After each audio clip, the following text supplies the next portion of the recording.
কোনটা তোমার জমি আর কোনটা কুদ্দুসের জমি টের পাইবা না। পিলার কিন্তু একটাই থাকবো, মাতবর পিলার।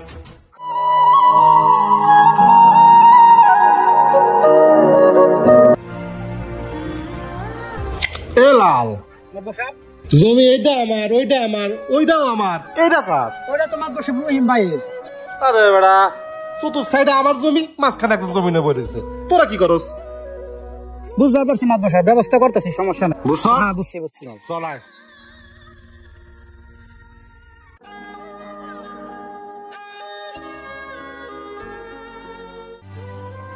ভাই হ্যাঁ গোলাপ ভাই, আমি মাত্র হাসপাতালে তো এলাম। ডাক্তার বলছে ভাইটা যত তাড়াতাড়ি পারি অপারেশন করতে। তুমি কি করবা কও? কি করবো কও? টিয়া পয়সার ব্যাপার সেবার মুখের কথা কাম হইব। এখন তো হাতে টিয়া পয়সাও নাই। হ্যাঁ এই যে ধানি জমিটাই আছে, তুই একটা কাজ কর, ধানি জমিটা বেচা দেই, একটা কাস্টমার দেখ, ঠিক আছে? আচ্ছা ভাই, আমি যাই। আচ্ছা যা। এই আমিনুল ভাই। কি ভাই? ভাই একটু দাঁড়ান, আমার একটু কথা আছে।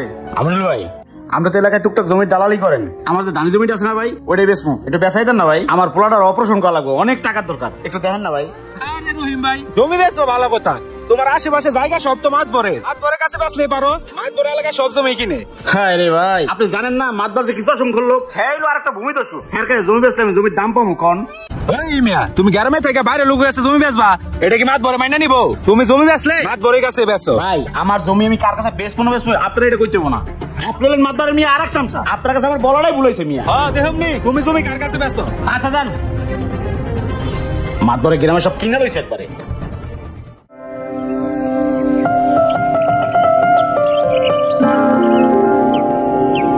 রহিম ভাই, রহিম ভাই যাচ্ছেন? কে? রহিম ভাই। জি ভাই। কি অবস্থা ভাই, ভালো আছেন না? হ্যাঁ হ্যাঁ। আপনার নাম রহিম? জি।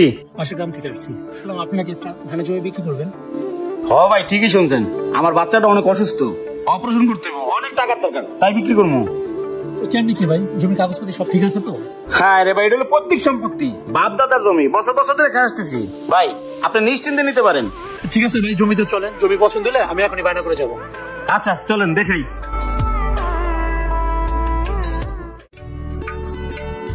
আসসালামু আলাইকুম মাতবর সাহেব। ওয়ালাইকুম আসসালাম। কি খবর আমিনুল?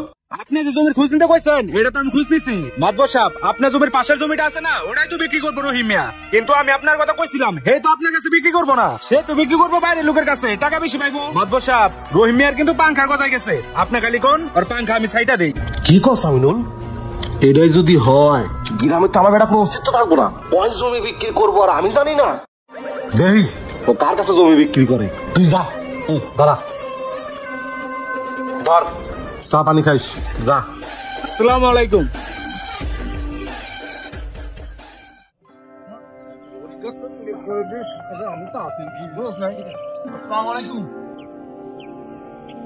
ওয়ালাইকুম আসসালাম। কে ভাই? আপনাকে তো চিনলাম না। আমি পাশের গ্রাম থেকে আসছি, আমার নাম হচ্ছে আশরাফুল। এখানে একটা জমি দেখলাম, ফসলি জমি। জমি? কিসের জমি? কার জমি? ওই যে রহিম, ওই পাশে রহিম, রহিমের জমিটা দেখলাম, ফসলি জমি।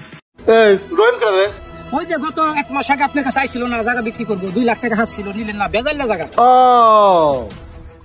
আরে ভাই, ওই জমি নানান সমস্যা, ওই জমি সরকারি খাত জায়গায় বাঁধিয়ে গেছে। আমার কাছে জমি আইছিল 2 লাখ টাকা না, জমির কথা কইছে। আমি নেই, আপনি যদি জমি নিতে চান থানা পুলিশ ভাই, ওইটা তো বুঝবো না। আর যদি নিতে চান তো নেন। না না ভাই, ধন্যবাদ তথ্য দেওয়ার জন্য, অসংখ্য ধন্যবাদ ভাই, ভালো থাকবেন। ওয়ালাইকুম আসসালাম। আচ্ছা সিগিট্টু বাদাই, যাও এখন চল।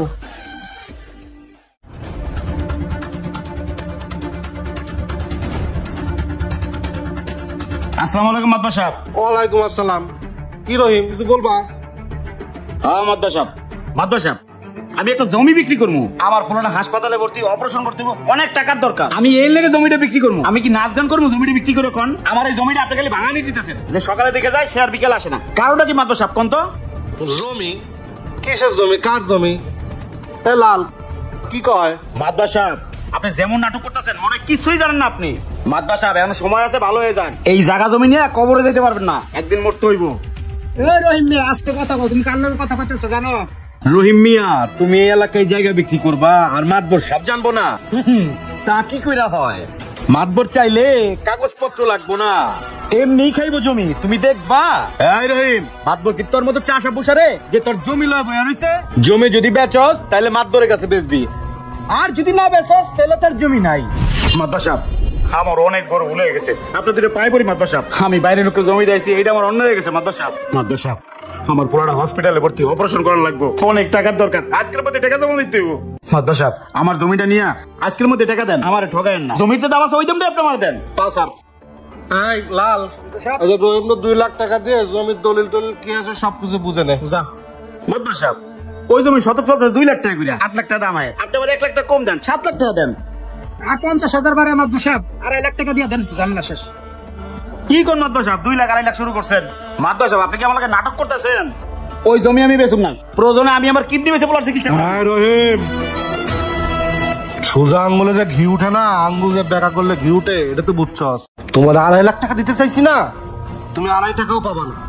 এই যে জমি উঠালিছে দেখছো না, সোজা একটা ট্রাক্টর মারে দেবো, সব জমি সমান হয়ে যাবে। কোনটা তোমার জমি আর কোনটা কুদ্দুসের জমি কিছুই টের পাইবা না। পিলার কিন্তু একটাই থাকবো, মাতবর পিলার। বুঝছো, এখনো সময় আছে, জমিটা দিয়ে দাও। বুঝছি, নীরবতা সম্মতির লক্ষণ। এই ছোট বউ, 2.5 লাখ টাকা নিয়ে আসো ডয়েট থেকে, এসে দিয়ে যাও।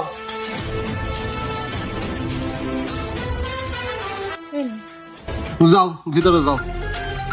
রহিম, এই নাও 2.5 লাখ টাকা আছে। লাল মিয়া, রহিমের লাগে যায় দলিল টলিল যা আছে সব নিয়ে আসো, যাও। এইরকম ভূমিদস্যু শহর গ্রাম সবখানি আছে, এদের মৃত্যুর কোনো ভয় নাই, এরা ক্ষমতার জোর থেকে স্বার্থ হাসিল করে। তাই তাদেরকে বলি, এই দুনিয়ার মায় একদিন ছাড়তে হবে, সঙ্গে জমি জমা টাকা পয়সা কিছুই যাবে না, যাবে শুধু আপনার ব্যবহার, আপনার আমল নামা। ভিডিও ভালো লাগে লাইক কমেন্ট শেয়ার দিয়ে পাশে থাকবেন, ধন্যবাদ।